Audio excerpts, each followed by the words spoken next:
let's take some testimony. Testimony of books, people being blessed with the books. Okay, you want to share with us the books you write? Testimony. How you were blessed with the books? You want to tell us here? You want to give a testimony, you know, being blessed with their books. You write some books, okay? That's kind of nice. Well, Come on, go on to get.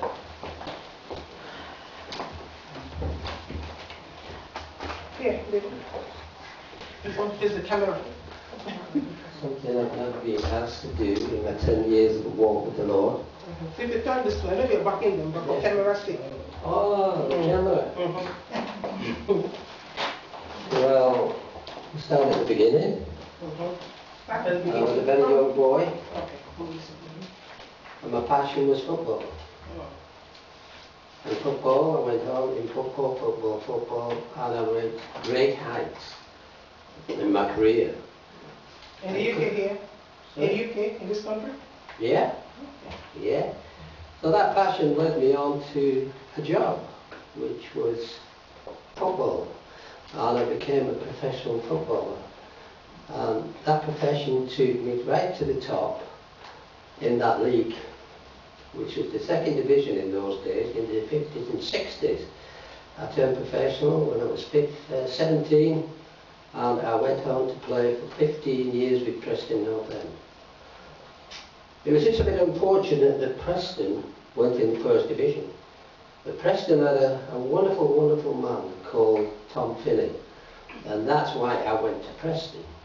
I went to Preston instead of Burnley. I'm a Burnley lad, and Burnley had much more success. Well, not altogether, but at that period in time. Okay, let's fast forward to how you came to know the Lord. Oh, well, fast forward then. Okay, so you got that. I'm a professional footballer. Now, can you imagine what a professional footballer is being like? But everything. Everything. See the world, see everything. I even played for England under 23 7 times. Wow. So that's why I made a great career of it. I nearly played for my country, but I played 7 times for the under 23s. Okay, so we fast forward. After football, I went into business. And that business was of a man, similar to a man who's not living now, who lives in Southport. He did live in Southport. He's passed on, bless him, Don. He was a sausage manufacturer. And I came into that through golf. There was 20, 30 of us played golf every Tuesday. And what are you going to do when you finish playing football? Oh, well, I think Don has the idea. Why don't you do what Don did? Why don't you make sausages? I thought it very peculiar at the time, but therefore I went for it and made a great success of it. Wow, the business. The business. When you say the business is still going now. Wow, praise God. That's Were you born good. again? Were you born again? Did you know the Lord No, and not yet? no. This is all to coming up to be meeting the Lord. Unfortunately, in that business, which was very stressful, much hard work, a lot of hours, 5 o'clock till 7, 5 o'clock till 6, and then it dwindled at night, 5 till 4. So it was a lot of hours, a lot of stress, you know. And unfortunately, I went through a divorce. And that's when I come to meet the Lord. I went so low, I didn't know what to do, where to put myself. And I came to the Lord through television. Wow. So television has a lot to answer for. Amen. I know. That's why we're going there very Hallelujah. soon. That's why we're going there again very soon. To preach on TV is a powerful tool to get the word to people. Carry on, brother. God said to take the message to the four corners of the earth, and that's how He's done it. Amen. That's how He's done it. So I came to know the Lord through television, and I found a church. And I went to a church, and from then on, I would just grew and grew and grew and followed the Lord. It was a very slow process for me, very slow.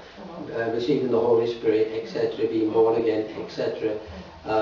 It was a very slow process, but it was a steady process. And I went on and on and on. And eventually I found the love of God. When you find the love of God, there's nothing that's apart from the love of God. Amen. It's the greatest reality available to mankind. The greatest reality. That's where I am today. I follow the Lord. wherever, you know, I go to church. I'm in this ministry at the moment. How did you come to this meeting? Because you came last 2 weeks here. Well, somebody put a leaflet through my sister's door. And your sister lives She lives 2 doors down. Wow. And it's unfortunate that they don't come. I believe they will come. Well, I hope they will come, but it's not in the hearts. It's not in the hearts. And I've been finding that all week, witnessing to people, that it's not in the hearts. They want the fellowship, they want the cup of tea and the cake, but they don't seem to want God a lot. They don't seem to want to go that far. So there isn't a best part out, don't there? That's right. There is the best part out. If they're going to have a cup of tea anyway.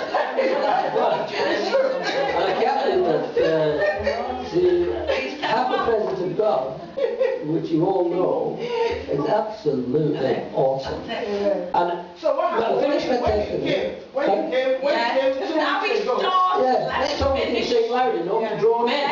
Amen. Yes. See what they're doing down there, those guys. Yeah, let's go see what they're doing.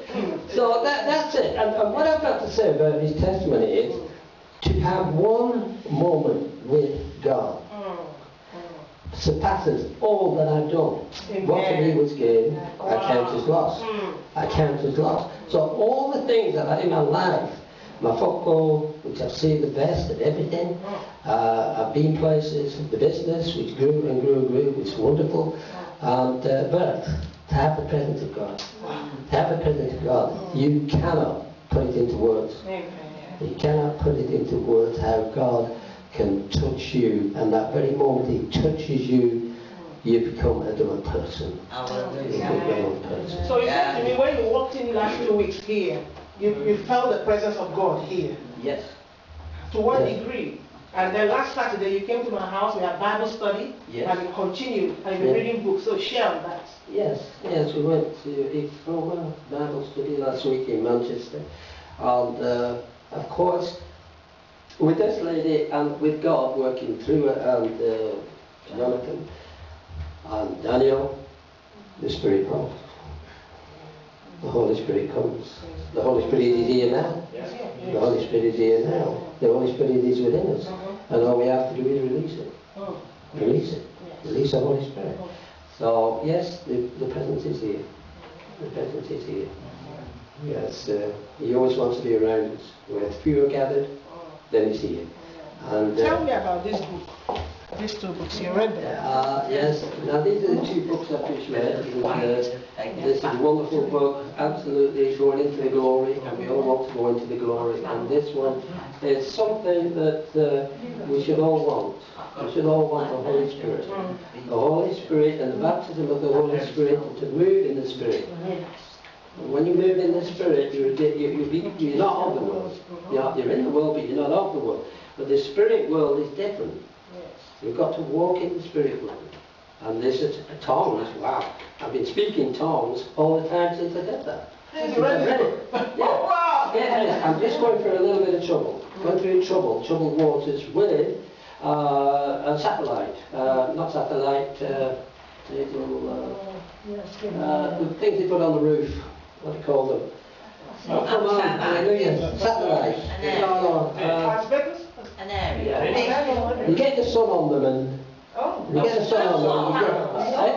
Solar panels. And it's not my fault. We've got into a lot of trouble, and the monies are not there. They're not going to come back. I've been offered 14 pence per kilowatt, but I'm going to get sick, so I'm going to lose a lot of money. Don't say that. There's going to be, we're going to believe a miracle. Don't you? No, the miracle's coming forth.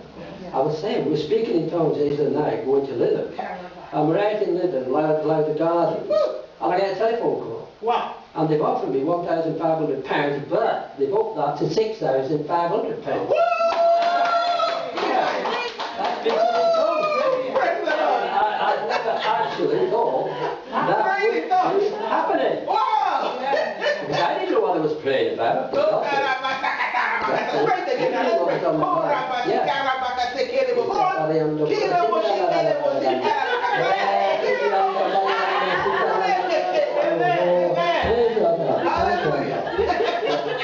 that book inspired us to speak more in tongues. I mean, there's power in the word, in the tongue speaking. Yes, yes. There's power. And God showed us that power. Amen. Just there and then. Praise God. So it's quite a bit more. I mean, lost my keys yesterday and so forth. Yes, and God found it for me. And God found the keys for you? yeah. Wow. We spoke about that last time we were here. And I don't know where my key was, whatever, but I found it in the kind of shop. Yeah. Amen. Wow. That is very, very powerful. Amen. And a lot of people don't believe in tongues, you know that. They don't believe in speaking in tongues because we can't understand it. We can't understand everything we say. Yes, he does. God understands us. God has a heart for us. God has a love for us. Yes. And, you know, He's with us all. Amen. He's with us all. No matter who we are, what we've done, He's with us all. He'll love us till eternity. Amen. He will. Praise God, amen. Okay. I'm so blessed by this testimony. It's not an encouragement, isn't it? Yes, Jesus. And God is not a respecter of persons. This is just a third encounter, and today is going to be great for you. Yeah. It's going to be great. And every one of you here expect. Who thought all that would have come from a quiet man? Lovely, well done. Yeah, lovely. I was very impressed. Amen. Just hold on. Living, just me. Father, I just thank you for this man, this man of God in the making. Amen. Father, we enthrone you as strong tower over his life. Yeah. And we declare supernatural restoration over his life. More testimonies, divine visitation, more and more and more. In Jesus' name. And we cover his testimony with the blood of Jesus and say it is permanent in Jesus' name. Amen. Praise God. Thank you. Praise God.